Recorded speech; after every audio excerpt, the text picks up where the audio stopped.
Good morning, everybody. And thank you guys for tuning in to Love and Stuff with Kamau and Felix. Today we'll be without Mr. Felix. He is not feeling well, so we're going to send our thoughts and prayers out to him for a speedy recovery.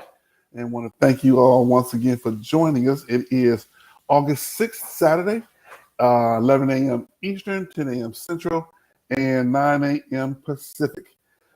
And we want to specifically would thank you for coming out again. I know I've said thank you 3 or 4 times. That's because we especially want to thank you for taking the time out of your wonderful and busy schedule to come and spend some time with us, whether it is live or on delay as you come back through the through Facebook or whatever you're streaming it through and can see the post. Thank you so much. And it is a great day. And before we go any further, we want to make sure that we stop and take a moment to honor the life and times of Mr. Bill Russell, a great champion. So we're going to take a quick pause to honor this young man.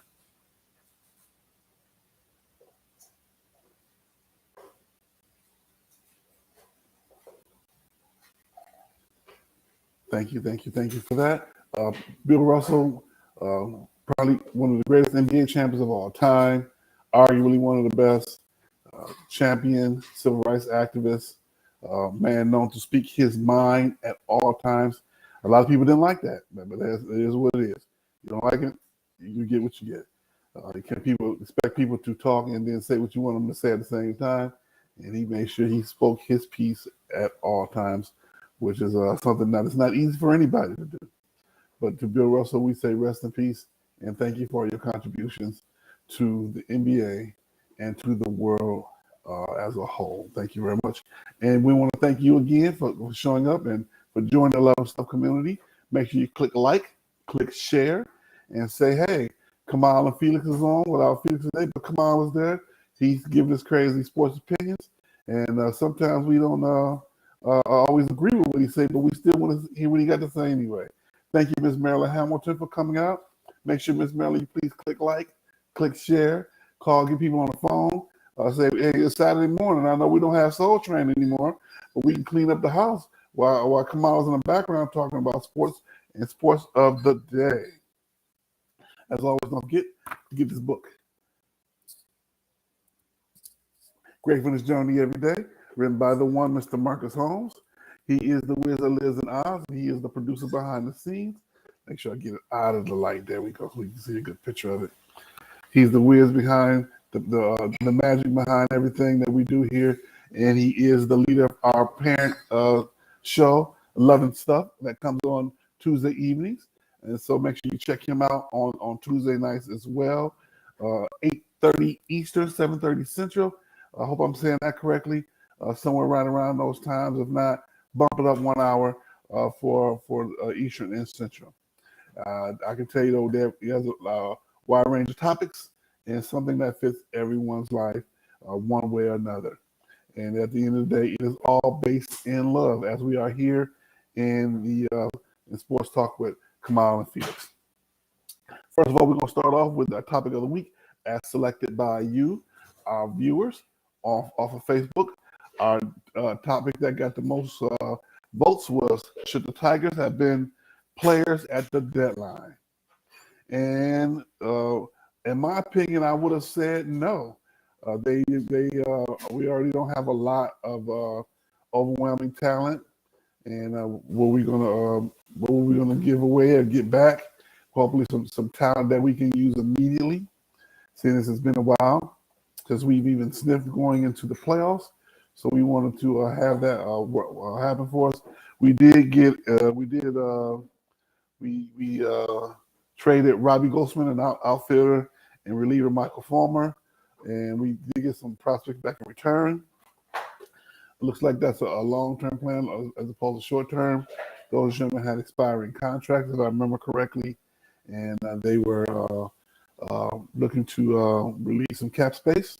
It looks like that may be something long-term because we know we have Miguel Cabrera's contract coming off the books next year, and with that happening, hopefully we can be a player in terms of bringing in some big name talent, and that, in today's market, that means spending the money. And there is a sort of a cap in Major League Baseball most teams don't abide by it. The Yankees, of course, printing money, and San Diego with the big blockbuster trade that they made, and getting all those players over there to the Padres. And so we're going to be interested in seeing how that works out for them. Thank you, Willie Rogers, brother Willie. Congratulations to you on your city championship win with the Cass Tech lady softball players this spring. Congratulations to you, sir. Paying attention to that, and it was great to see that those tears of joy from you, brother. And those young ladies are still probably glowing and glowing and basking in the glory of those victories in the city championship. I'm still a Tigers fan. Of course, I'm a little bit worried where they are right now. We didn't have very much in the way of wins right now. I'm going to plan to go see them when they come here to Texas, with me being in the Dallas-Fort Worth area at the end of the month. I do plan on going to see them like I did I've done in the past few years. That stadium is a nice stadium on the inside, where the Rangers play. It literally looks like a shed from the outside. It looks just like a big old shed.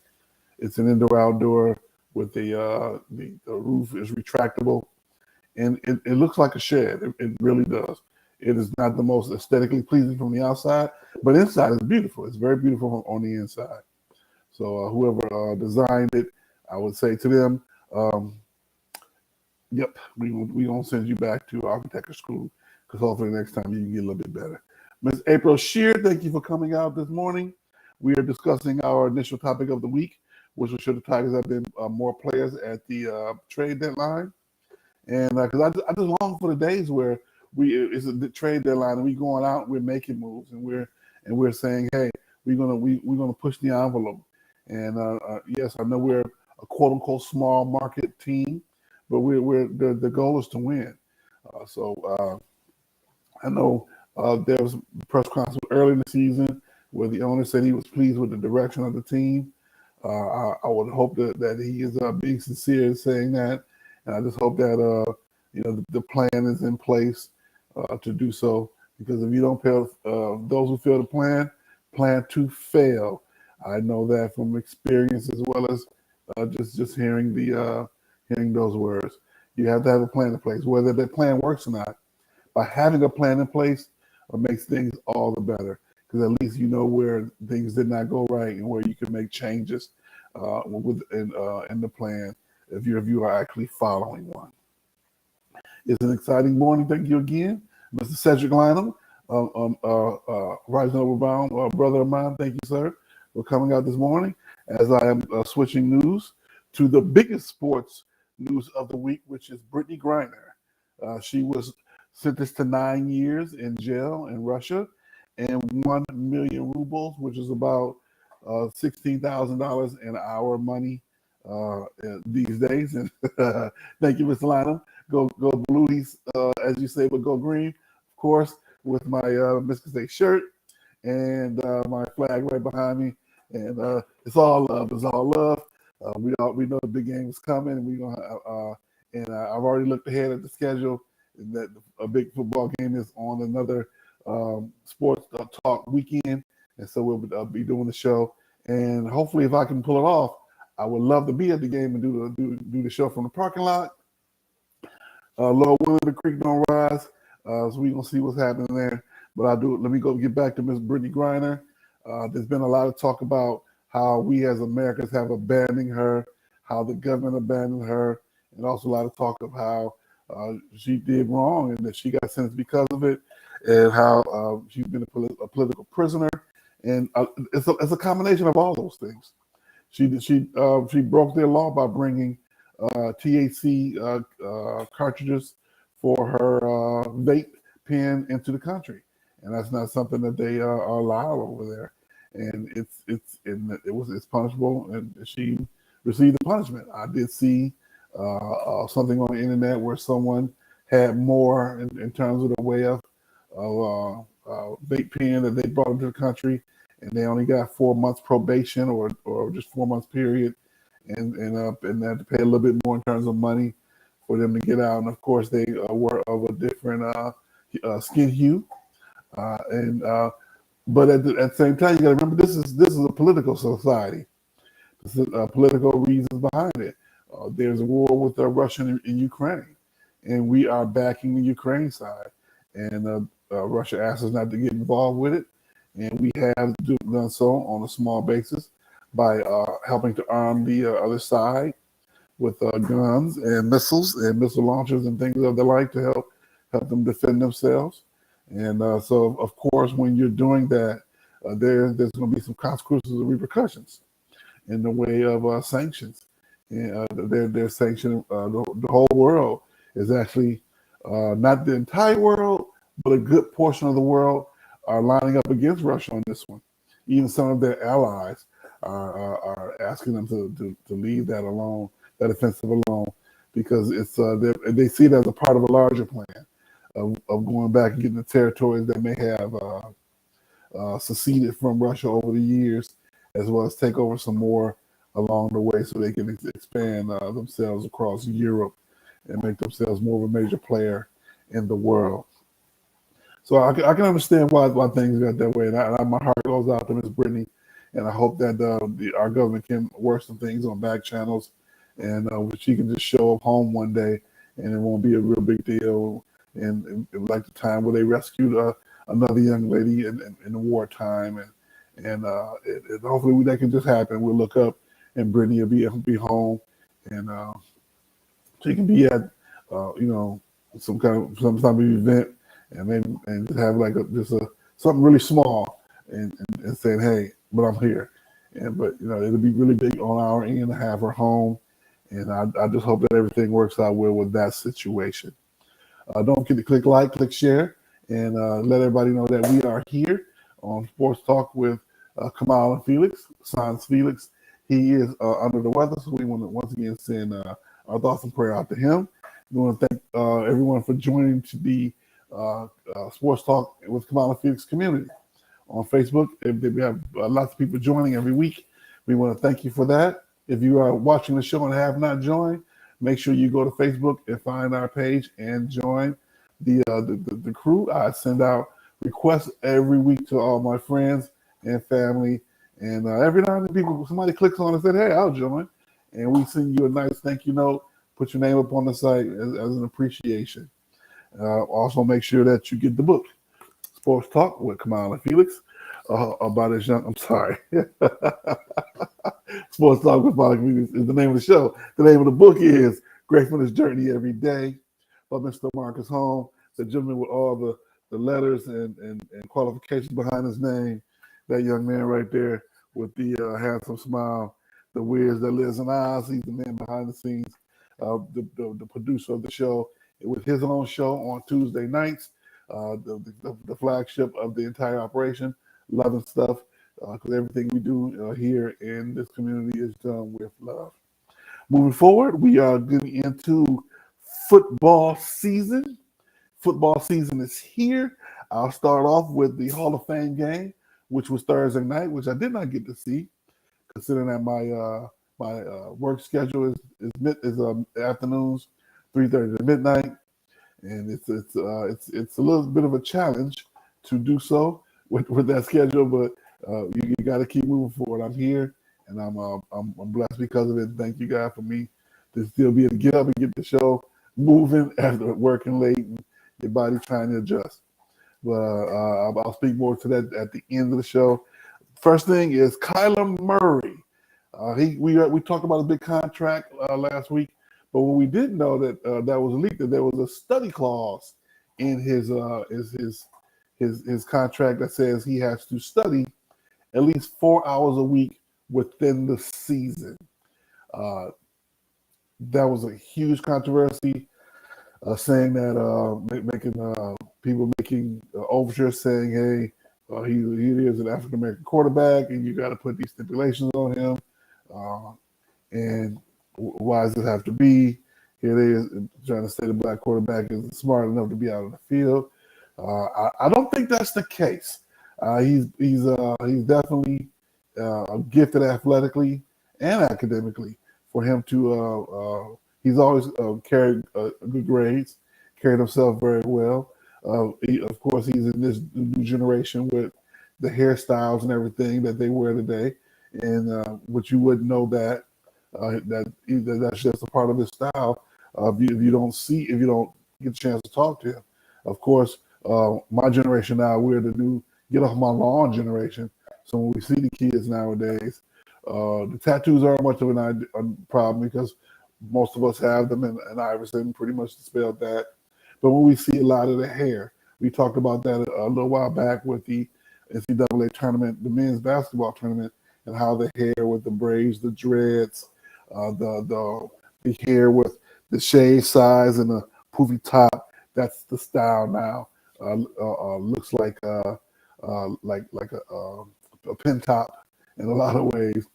The old sideshow bob is what we would have called it early in life, but that's the style, and those kids are wearing it. They wear it well, and so you don't want to judge those kids because of that. But he is being judged by his study habits and his ability to watch film before and throughout the season. And I can understand as an ownership, this is a great investment. We put $260 million towards your future, and we want to make sure we get our returns. Once it was leaked, the Arizona Cardinals said we're going to go ahead and tear that up. We're not going to require that. But of course, I always try to look at both sides of it. From his perspective, hey, I've been doing this. We have my record is above 500 in the NFL. So I don't feel like I have to do that. I do. He was also quoted as saying he is not the type of guy who goes home and watches a lot of film because he feels like he sees the field. Blessed to have the ability to see the field quickly and make the adjustments on the fly. But that's a young man's thoughts. As he's going to his fourth year, he's going to have to start relying a little bit more on what is shown in what's on film. As a former coach, in my beginning years, I didn't watch a lot of film. I didn't watch myself as a coach on film. I didn't watch my team too much on film.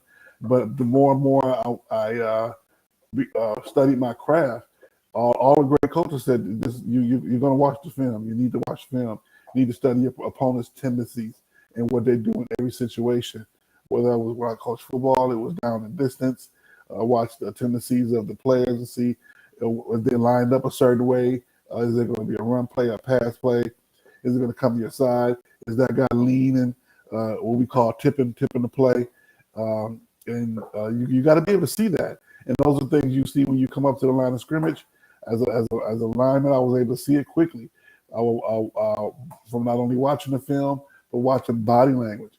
Watching people come out of the huddle. Once they break the huddle, you oftentimes knew where they were going to do, whether it's offensively or defensively, because that one kid who just got on the field and they want to run a play for him, his face is shining, his eyes are bright, and he's smiling. So you want to pay attention to those things. But there's also things that you can see on film that they're doing subconsciously before a play happens, as opposed to what you can see in real time. And those are the things that he needs to get a little bit better at. Thank you, Terry Williams, and thank you, Edith Thomas, for coming out. We are talking about professional football right now. We're discussing Kyler Murray and the study clause given to him by the Arizona Cardinals on his contract, which they did retract that's part of this contract that he has now, and they are saying that they're not going to require that of him. But I think there's a lot of people out there that a lot of alumni and current and former players that say, hey, you might want to go ahead and do a little bit more study, big fella. And the reason why I would support that, because if you look at his seasons in the NFL, the first part of the season, he's had a very positive record. But the second half of the season is almost like in baseball, where the book catches up to you, your film catches up to you, and they're able to catch your tendencies. And he does not have a positive record on the backside of the season. And he has been to the playoffs, hasn't been successful as they would like, but he has taken them there. So he's in his 2-3 years in the league, he has some great accomplishments. But with the talent that he has the ability to take them that much more forward. He has the height of the gentleman that won the Heisman out of Boston College. He's a Heisman Trophy winner as well. They both were very athletic, able to get outside the pocket and throw the ball with a strong arm. I'm speaking of Doug Flutie, but he's a step above Doug Flutie. It's not even close. Doug Flutie was a winner. He was a very tough player out on the field. But Doug Flutie is knock was just one thing. He was just too small. Doug Flutie at 6'1", 6'2", will probably be closer to the NFL Hall of Fame right now. But I want Mr. Murray to be able to have accolades when he retires, to be able to say, hey, 2 Super Bowls, MVP of the league, passing leader. And to do that, you're going to have to be able to not only be on the field with your players in the off season and outside of the meetings and outside of regular practice time, but you got to be able to watch that film. Now, for me, would I put that in the contract? Probably not, because if I got to put that in the contract, I'm not going to pay you at all, and I would have let him walk. So for me to do that, it just would have been a private conversation. Hey, I expect this out of you. If you have to legislate it, you have to legislate something like this into a person's contract, it normally doesn't come out very well. Moving forward, the next question I have for football, and I'm going to make this one of our questions going into next in 2 weeks. Our next show is on the 20th. Is fantasy football. Do you play fantasy football? And if you do, how many leagues are you in? And is it fun for you? I can tell you, for me, I had to stop playing fantasy football. Football began to be just not to be a lot of fun at all. Football just wasn't fun. Why wasn't fun? Because I was too busy worried about the stats. Did my tight end make this catch? Did the defense get scored? Did the kicker did he do more than just kick extra points? Did he have was he 100% on his field goals? And that wears on you. I did fantasy football for about 3 or 4 years. The very first year I won my league, and I've been part of some leagues where I was just terrible out there. So fantasy football is a lot of fun, and it brings another element to the game that helps you for enjoyment for playing fantasy football. But for me, I had to let it go because it was just too much. It was like a lot of people say, team too much out there. But we're going to make that as a question, a poll question moving forward the next couple of weeks, and hopefully you guys can, as you know, you can go right to the Love and Stuff community and to Sports Talk Kamau and Felix page and participate in that poll. Ali Raza, thank you so much for coming out this morning. We're talking about professional football. Football season is here. Training camp is here. The first game was Thursday night, last night. Let me go back to that just a little bit. The Jaguars and the Raiders. The Raiders win 27-11, and not a lot of the starters for either team played. It's a classic preseason game, and delayed. Seems like this is the second big delay in the last 4 or 5 years down in Canton, where they've had some rain to hold the game up. Of course, that stadium is an outdoor stadium down in Canton, Ohio. I've had the opportunity to drive through there on my way to Florida, on my way to watch Michigan State play in the Citrus Bowl in 2000. Yeah, that was a little while ago, and that 1999 going into 2000, where we were worried about Y2K. But by the time we passed Canton, past that nice circular building with the football players out in front, the circle with the tackle, you could see the big display. They were closed, and we all Thomas, myself, and Vernon, we was like, if it was open, we would stop it. So we didn't get a chance to make that happen, but we didn't get out in a timely manner. Let me make sure I say this name right. Hopefully I say this name. If not, please forgive me. Donlan Galton, thank you for joining us this morning. We're talking about NFL and the Hall of Fame game. player that did stick out in that game was Trayvon Walker, the linebacker for the Jaguars. They said he had a great game, and they're looking at him as being possibly being one of the rookie of the year in the NFL. And I like the chances that the Jaguars have moving forward. You have the former coach from Philadelphia there now. You have the kid from Clemson, the quarterback, with the strong arm. They have a crazy fan base. Football in Florida itself is crazy.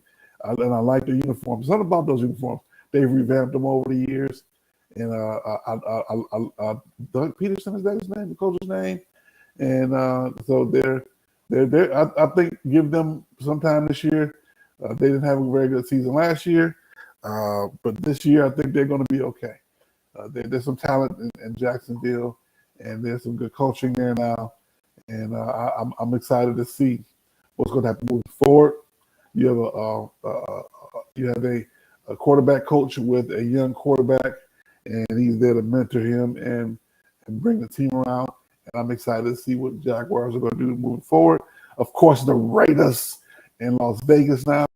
It's crazy to say that the Las Vegas Raiders before they were the Oakland Raiders, and the Los Angeles Raiders before that.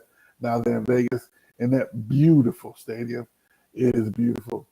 It's all black all the way around. It's just beautiful. It is beautiful. And I was out there in January, and I just missed going to the East West Shrine game that they held out there. Or either Senior Bowl, one of the two. I missed going to the game out there, and it was also the week for the NFL hosted the All-Star game there, and so I was able to go to the practice session for that, which I did chronicle earlier in the year for that. But football season is back. I'm excited as a former football player. The month of August comes around, you start instinctively doing this because it's time to hit somebody. Arrgh! But I'm not at the point where I'm hitting anything but my pillow with some sleep. That's not happening. If I hit anything these days, it's going to cost me some money. I mean, somebody hit me in an accident, I hit somebody. If I got into a fight and hit something, it's going to cost me. So at this age, only hitting I want to do is hit the pillow and go to sleep. So, but all former football players, August comes around, you start smelling the grass, you see the dew on the grass in the morning when you wake up on your way out to work. In August, you're like, whoo, I remember that dew on your feet in the morning with your cleats on, going out there, and you're stretching and your shorts and your legs getting a little wet from the dew. And then when pad day come around, those funny cotton. It wasn't fully cotton. I don't know what the blend was, but that when that material gets wet, you're out there stretching. It's it's football, so you just know. And it's 8:00 in the morning, and everybody's stretching, and you smell football, so you know it's there. And the double sessions are going along. Even as a coach, you walk out there, you watch your players get out there, and it's just time. You know what time it is, and it's cool in the morning. And by the time you get the second session in the afternoon, the sun's beating on your neck, and it's football season. So as you can see, I'm getting excited about that. More excited than I have probably in a while. Thinking about the fact that I used to play. I'm not quite Al Bundy. I am enjoying myself with those thoughts of the many years that I got an opportunity to be a quote-unquote warrior out on the football field. All righty, moving forward to the next topic. Please don't forget to click like, click share as we move forward. Just half past the hour on this hour show today. Thank you once again for coming out and joining us. I have, let's see here, I have, make sure I say hello to everybody again. Bring the mouse back up. Let me grab this here and slide. Come on, be nice to me now. There we go. We have Marilyn Hamilton, Willie Rogers, April Shear, Cedric Lynham, Terry Williams, Edith Thomas, Ali Raza, and Don Law Gautam. Thank you guys for joining us this morning. We're going to stay with football. We're going to jump into college football. And opening day for college football is 20 days away. The first game is Nevada and New Mexico State University, and they're on a Thursday night or either Friday night. No, I think it's a Thursday night, and then you got a bunch of games on Friday. Of course, the weekend schedule starts there, and that's another exciting time because you get to see the pageantry, the excitingness of everybody, and you'll see everybody out tailgating for the colleges, and with me being in Texas, you see it for the high schools too. The stadiums down here in Texas for the high schools are better than most of the Division 2 and 3 stadiums. Quite honestly, just a regular ISD independent school district. Well, the stadiums are beautiful. There may be 3 or 4 high schools in that school district, and they'll have one stadium, and they'll play. It'll be football almost every day of the week, and down here in high school, the middle schools play on the high school field sometime. Then the JV, and then the varsity. If there's 3 varsity teams in that district, 2 teams will play within that weekend at the stadium. It'll be a Friday night. It'll be a Saturday night for the high school, Friday night or Saturday afternoon, depending on they try and also play keep it in nighttime because it gets to be so hot. But the stadiums are outrageous. If put like this, the field you guys see at Wayne State going across I-94 and the Lodge and 96 all at the same time is terrible compared to what I see on a daily basis and the amount of money these school districts put into these facilities. But they pay for it themselves. They put up a couple $1 million, definitely $20-30 million for these stadiums, but they're all turf fields, so there's no maintenance for the turf. They're in there all year round with soccer, football, band. They're having competitions every weekend somewhere with something, and they make good use of it. So for them to have those fields is something that they definitely utilize and need, because I can tell you as a homeowner, trying to keep green grass in the state of Texas is whoo. You want to fight somebody, but you can't fight the Lord. You can't fight Mother Nature, because when it's the average temperature of 102 degrees on any given week, you run your sprinkler system at night, you still gonna have some brown grass. So you drive through any neighborhood, unless they running up that water fountain run on sprinklers 2-3 hours a day, there's no way you're gonna have that green grass like you want it. All right, question we also gonna add to for next week as well. Will Michigan defend their Big Ten title? I think they have a good chance of doing so. And now, even as for disclosure, everybody knows that I am a Spartan from Michigan State University. Michigan has a good a chance of defending. They do return a lot of good people in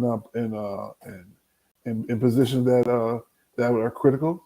They're going to have a hard time replacing 2 first-round players on defense. They're creating an unnecessary quarterback controversy, in my opinion. It depends on what they're going to run. So if they're going to run, depends on what type of offense they're going to commit to, whether or not which quarterback they're going to use, and in what situations. When you have a 5-star, you want that 5-star on the field. But when you had a leader last year, what 12-2, 11-2, something like that. He's a winner. He's a proven winner. He's proven that he's done it, and did it convincingly. So my guess is that 5-star is going to be on the field in some way. Harbaugh's not afraid to run two platoon 2 quarterbacks. I've always been of the thought process that if you have 2 quarterbacks, you don't have none at all. That's my thought. If you have to play 2 quarterbacks, you're running yourself into some trouble, because at some point the team is going to say, "Hey, coach, what are we doing here?" And it's not because they like one over the other. Is that, especially as linemen, we need to know what we're doing. We need to know our assignments, who we blocking for. We don't have a problem doing that job, but we need to know what style we need to prepare for. And if you running me around the field doing all different types of stuff. I don't have a problem doing that, but be honest with us and give us one so we can be best prepared for our opponent. That's how alignment think. The team, the defense is like, yeah, throw them out there. Come on, so we can come in and clean up when we have to. But as offensive players, you want to see some consistency, and that can tear a locker room apart. It easily can. I've seen it happen as a player, and I've seen it happen as a coach, where you got two good quarterbacks who people like one over the other. One's more mobile, one has a better arm, and they're both great leaders, and so it can tear a team apart. And so that's why I always say, if you have two quarterbacks, you have none at all. So you want to make sure that you make the right decision moving forward. The preseason top 25 is out.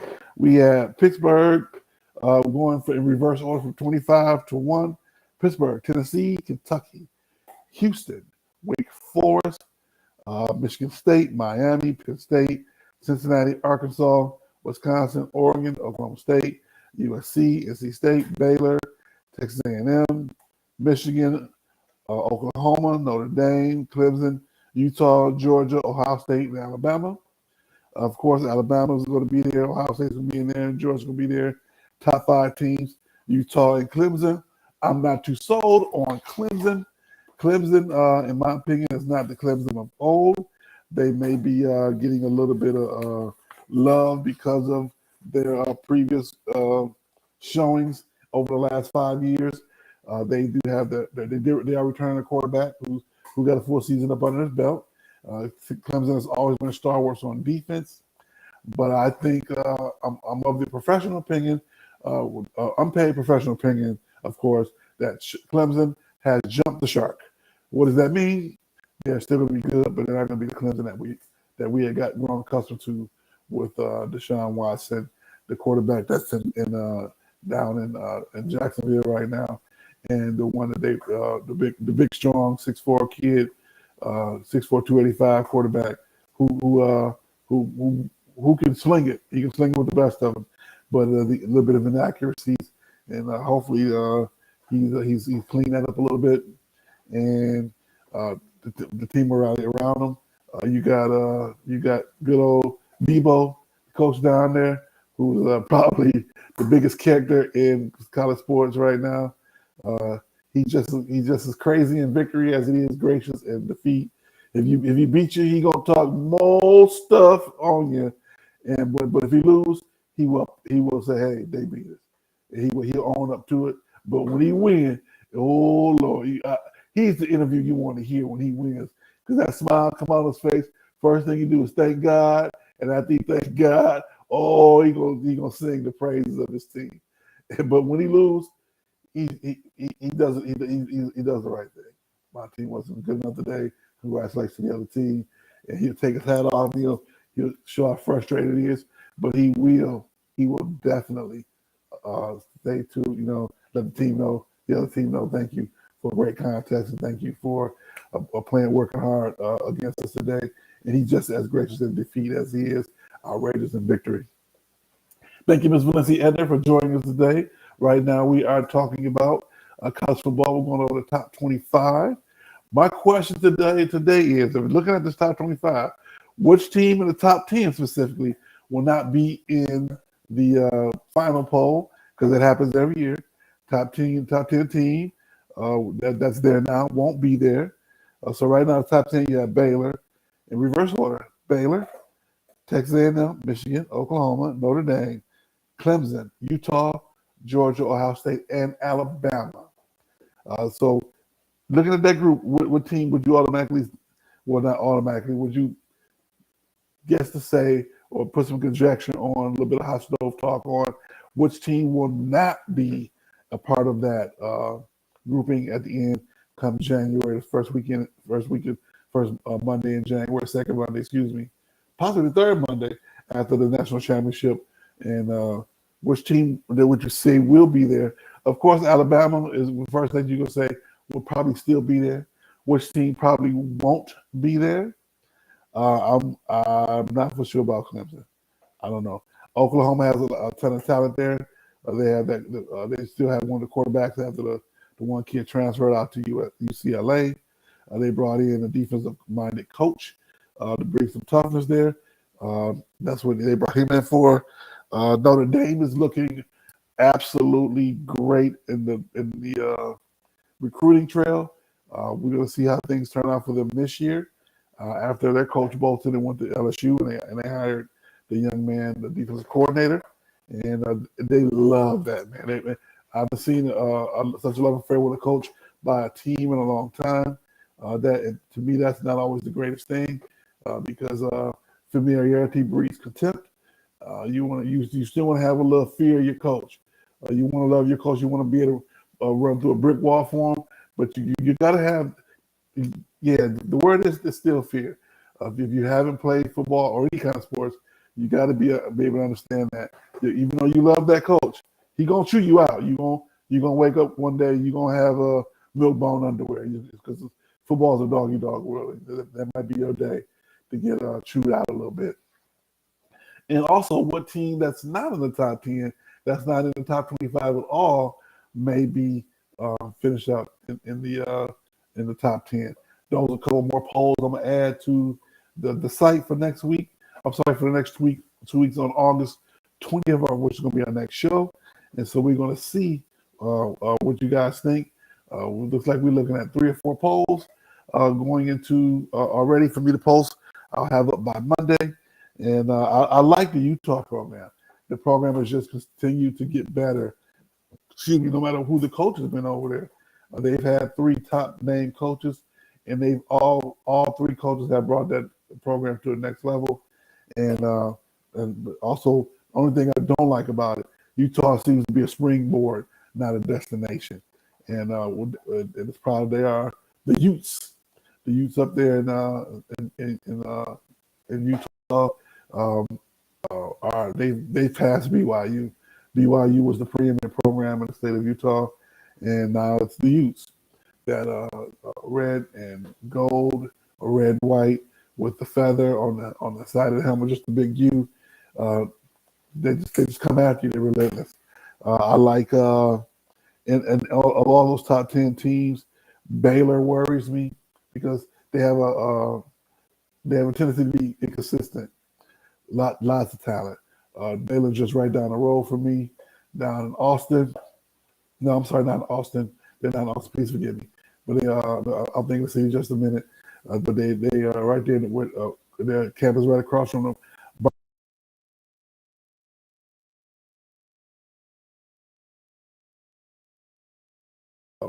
Favorite place to drive down there. So you want to get ready to see a good team. Lots of talent. Pretty much got all they recruit the state of Texas very, very well. A&M is going to be strong, but I don't know. We'll see.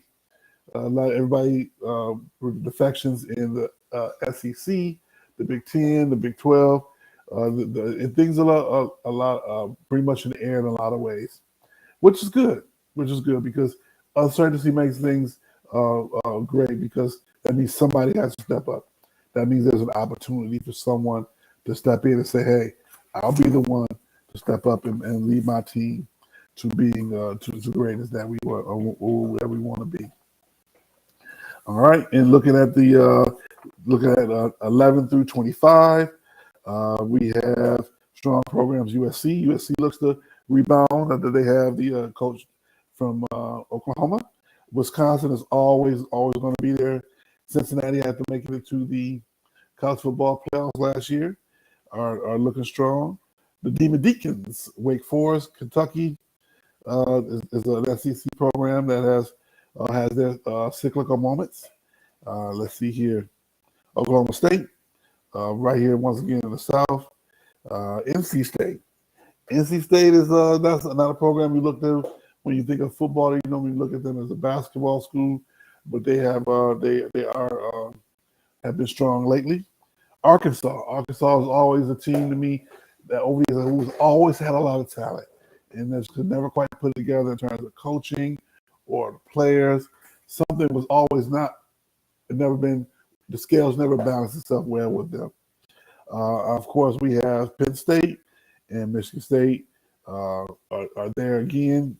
Two strong programs. Michigan State took a big leap last year, and Penn State kind of took they kind of was stagnant a little bit, in my opinion. They didn't quite move forward in the way that they wanted to. But that coach over there, he don't play. So they'll be fine. They'll make a good bowl. But Penn State, they with the most basic uniform ever in college football, just to play on black and whites, and they line up and they get after you. So I've always liked that. All righty, moving forward. Once again, don't forget to click like, click share, and we want to say get better to our brother Felix, as he is a little under the weather. Let's get him back healthy and back on the field with us on August 20th when we have our next show. We want to make sure that we prayers out to him. Thank you guys for coming to the Love of Stuff community and joining there, as well as Sports Talk with Kamau and Felix. Join the community. Go on our Facebook page and join us. I put lots of content up. I put a lot of different things as I can on there. A lot of ladies are involved on it, and I'm very excited to see that. So thank you for coming and to the Kamau Sports Talk page on Facebook and leaving your comments when we have the polls and when I post the articles. And it's just lovely to see that this is growing. And why am I speaking about that? Because I'm working afternoons now, and I'm going to start pushing this because I want to monetize this. If I'm going to do this, I'm going to do it right.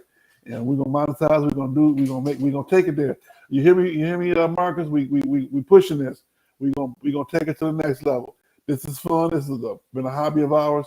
But we're going to do this. We're not going to waste time with it. We're going to put some strength behind it, and we're going to monetize it because I'm going to get up and break my sleep after being up half the night and taking care of business on that side. Let's put some strength behind it and find a few dollars because it's out there. It's enough money for everybody. McDonald's and Burger King work across the street from each other, and then Chick-fil-A that came along and they make more money than everybody in 6 days, and everybody else doing 7, going 24 hours. So there's money out there for everybody. You just got to make sure you get your business plan together. All right, we are moving forward into the last segment of the day.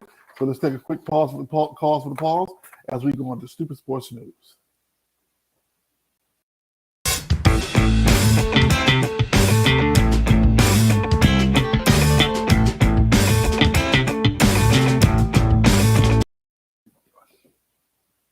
Thank you there. Thank you for still joining us once again. I'm going to say that before I get started with the Stupid Sports News. Thank you. We cannot do this without you. Without you going to the without you going to the site and going to the polls. I'm laughing because I got an inside message from our producer. And yes, sir, you're right. You're right. And if I'm gonna talk the talk, I gotta walk the walk. Yes, sir. Make sure you get the book ready for this journey every day from Mr. Marcus Holmes. That young man right there, the Wiz that lives in Oz. Like I said, he's been behind the scenes, so I get to see stuff that you guys don't necessarily get to see. And he poked me with a little bit of fun right there. He went to the we got the poker out of the fire and said, "Hey, we talked about this." Yes, sir. You're right. We're going to get it done because it's time. It's time. All righty.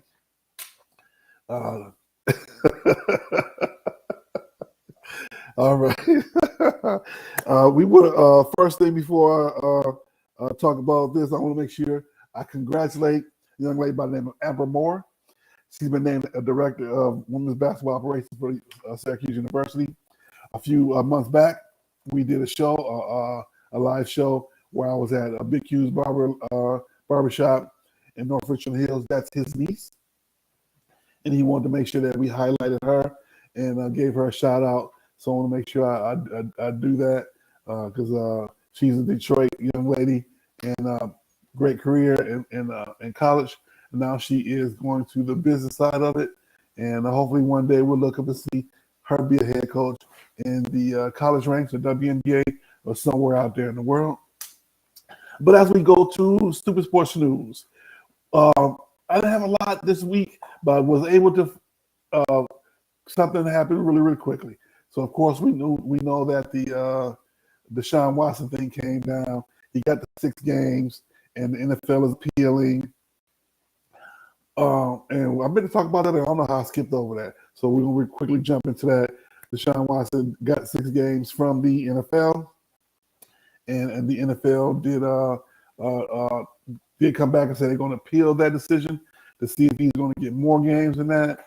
And which, in my opinion, I would say that's a good thing for them, because you don't want to think that the people who support you most, which is your women, let them think that we don't care about things that are going on with women. So plus the precedent was set with Ben Roethlisberger for 4 games, and they're talking upwards of over 66 women that have that was involved with this. In between the Houston Texans paying 30 women. I don't know if the 30 was a part of the 24. That was a part of the lawsuit. He's also settled with a few more of those ladies out of court, even though there has been a trial of the 24. So there's just a few young ladies left a part of that. And so we're going to see what's going to happen. I got a feeling this is going to be tied up in litigation for a while. I know they were talking about if they came down with a full 17-game ban, that they were going to sue in federal court. So with the NFL coming back and saying, we appreciate you, the lady, for arbitrating for us, but we think it should be something stronger. They do have that right, and so they're going to make a decision on that. And once they do that, I'm pretty sure if they do try and go for 17 games, Mr. Watson is going to go and sue, and because he has a leg to stand on. The leg being that I wasn't criminally charged. Yeah, these are civil suits. Anybody can sue anybody civilly. You can walk past somebody's house, pretend to twist your ankle, and say I hurt myself on your property, and try and sue the insurance company, which probably would be the defense, that some type of the defense that he would use, where which is quite a bit different than being a hazard in the winter where you don't shovel your snow, which is quite a bit different. You can definitely lose your you have your insurance rates go sky high for not taking care of that. But as like anything else, that oftentimes people don't pay. Those companies and the teams don't pay those people. It's paid through their insurance. And of course, there's a nice strong NDA in place where they're not able to discuss it. But the Stupid Sports News aspect of it was that there were some fake quotes again that came out, because we talked about the John Morant, fake quotes about Jordan, and the question was there real quotes backed by Jordan, or those fake quotes backed by Jordan? But they also turned out to be the same people came out with some Ben Roethlisberger supposedly said something, Ray Lewis supposedly said something. The reason why that's significant is because Roethlisberger had an issue with a young ladies actually, over time with a bar incident where he was supposedly had a sexual assault case with the young lady, and Ray Lewis with the supposed stabbing that he was supposed to do, but he was exonerated of in the court of law. And so they supposedly they made some comments, and it's funny because I couldn't find those comments. Those comments got scrubbed off the internet. And you rarely see that. Somebody got to that quickly and got rid of it, because I saw it on the national news. I saw it on came across Facebook, and as fast as it got out there, as fast as it got taken away. So somebody in the know got to it quickly. And it's hard to get things off the internet. If you know what you're doing, you can do it, but you have to do it as quick as possible. Of course, people screenshot everything, and I saw people on Twitter get caught. People on Twitter, when Twitter first came out, almost 20 years ago, may have said something way back then, probably over 20 years ago now that I think about it, said something way back then, went back and review this. Oh, this isn't very good for today's society. They erase it, but somebody got a hold of it somewhere. And when you become famous, you said this on Twitter, and we gonna cancel you. If I said something on Twitter, you want to cancel me? Let me get famous first. You can cancel all you want to. Make sure I get canceled with a check. If I said that at the time, I probably believed it at the time. But of course, people think change and evolve. But the ironic part about it is people can say anything in your name. That's a part of the new media. You hear Draymond Green talk about the new media, where one, pretty much anybody can be a part of the media. We've talked about that on the show. I'm considered a media because even though I'm doing the show, even though I've never gone to school for sports journalism, I did go to school for physical education and exercise science. I had the fortunateness of being able to be around a lot of people in different sports, professional and college and the like, who've done some great things. But I wouldn't consider myself a professional. But doing this show is still an avenue to, like I talked about before, monetizing because of if you get a big enough following, you can do a lot of crazy stuff. Look at Jake Paul, him and his brother, they've made money from doing crazy stuff in sports, wrestling, boxing, and just from doing what? Where did they come from? High school. That's about what they did. That's where they came from. They came from high school. They weren't the traditional media. So that's what's happening. That's what's happening now, and I'm a part of that. And so when you see quotes and stuff, where did that quote come from? There was a time you couldn't put anything out there unless it was checked, double checked, and triple checked. Nowadays, I heard this, I saw this, put it out there. Is it true? I don't know. It could be, could be not, but it's out there, and that's the world we live in. So as we go into this new next 2 weeks, we are going to be wrapping up the show now, and thank you guys for coming out to watch the show. Once again, let's pray for Felix that he feels better, and we get to see him back with us on. We can have our normal banter and tease each other like we always do and talk about this wonderful sports. Thank you guys for coming out on this wonderful Saturday. Stay cool, and depending on where you are in the country, stay dry. Thank you so much again. We love you, and see you August 20th. Same back time, same back channel.